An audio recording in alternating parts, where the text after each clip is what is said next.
অনেক দিন হয়ে গেছে বাজার করেছি। বাজার এই দুদিন হয়েছে, শেষ হয়েছে। কি কি বাজার করেছিলাম, বেশ কিছুদিন আগে বাজার করেছিলাম না, তোমাদের তো আমি দেখিয়েছি। তো আজকে নিয়ে এসেছি ইলিশ মাছ। এটাকে ধুয়ে মানে পরিষ্কার টরিষ্কার করে, পরিষ্কার বলতে কাটিয়েই নিয়ে এসছি। তো ইলিশ মাছ নিয়ে এসছি, নুন হলুদ দিয়ে বেশ কিছুক্ষণ হয়েছে মাখিয়ে রেখেছি। জানি না তোমরা কে কীভাবে ইলিশ মাছ রান্না করে খাও, আমরা অনেকভাবে খাই। বিশেষ করে যদি আমাদের যদি আমাদের পাতলা ঝোলও খাওয়া হয়, ভাপা খাওয়া হয়, সব কিছুই খাওয়া হয়। পাতলা ঝোলও অনেকভাবে খায়। আবার অনেকে দেখেছি মাছ ভেজে তারপর ঝোলে দেয়। আমরা কিন্তু মাছ ভেজে ঝোলে দিই না, আমরা কিন্তু কাঁচা মাছটাকেই ঝোলে দিই। আজকে মাছটা কিভাবে রান্না করব আমি অবশ্যই তোমাদের সাথে শেয়ার করবো। যদি ভালো লাগে তোমরা এরকম করে করে খেতে পারো। কাঁচা মাছ বলেই যে সেটাকে মানে কাঁচা মনে হবে তা নয়, ইলিশ মাছের ক্ষেত্রে একদমই টোটালটাই আলাদা। এখন তো অনেক কিছুরই ভাপা হয়, দেখছি কাতলা মাছেরও ভাপা হচ্ছে, সব কিছুর ভাপা হচ্ছে। তো যাই হোক, এই ইলিশ মাছটা যে করবো তার জন্য দেখো বেগুন নিয়ে এসে এরকম, মানে আমি এইটাকে হাফ দেখছো এই কারণেই, বেগুনটাকে ভেঙে আমাকে দেখিয়েছে বেগুনটা কতটা কচি আছে। তো এই ধরনের বেগুন আমি নিয়ে এসেছি, খুব পছন্দের আমার। কিছুটা কারকোল নিয়ে এসেছি, সবজি বাজার করিনি, সবজি বাজার করবো।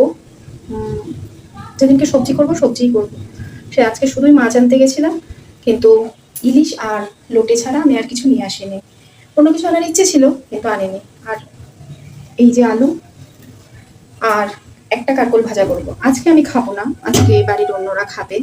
তো আমি আজকে কেন না মঙ্গলবার, সেখানে আজকে খাবো। তো যাই হোক, ঝটফট করে রান্না শুরু করি।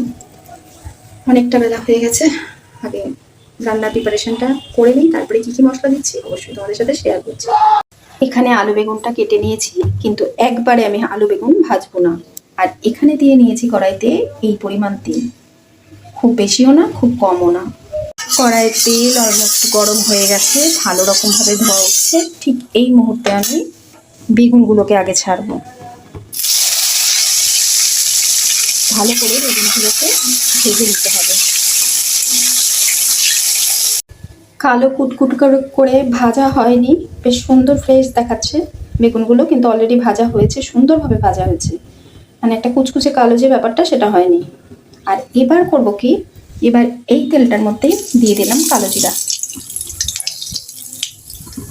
কালো জিরা দিয়ে এরপর আমি দেবো আলুগুলো।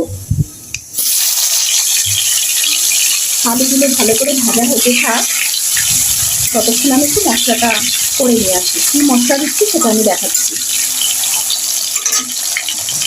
এর মধ্যে দিয়েছি কাঁচা লঙ্কা কয়েকটা, আমার স্বাদ মতন, মানে আমি কতটা ঝাল খাবো। 2-4 দানা চিনি দেখতে পাচ্ছ, নুন দেখতে পাচ্ছ, আর 2 রকমের সর্ষে। খুব পাতলা করে করব দেখে অল্প মশলার মধ্যেই করতে চেষ্টা করছি। এইগুলোই দিতে হবে, মানে এই রান্নাটাই আমি এরকমই দেবো। এইদিকে আলুও ভাজা হয়ে গেছে, এইদিকে আমি এই যে মশলাটা করেও নিয়েছি পেস্ট, কোনো ছাকবো না, এইভাবেই দিয়ে দেবো। কড়াইতে মশলা দিয়ে দিয়েছি সর্ষেটা, এবার একটু কষিয়ে নেব।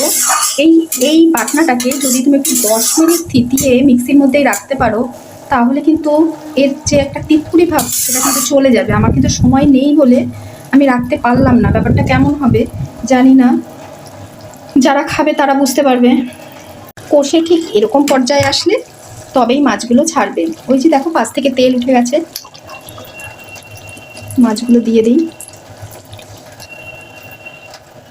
উল্টে দিলে ভালো হতো, পরে দিচ্ছি খুন্তি দিয়ে উল্টে,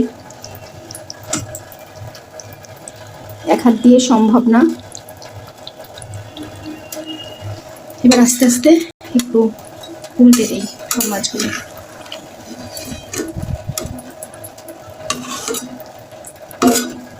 খুন্তি দিয়ে যেন ভেঙে না যায়, খুন্তির আঘাত লেগে, তাহলেই মনটা খারাপ হয়ে যায়, সেটা যে মাছই হোক না কেন।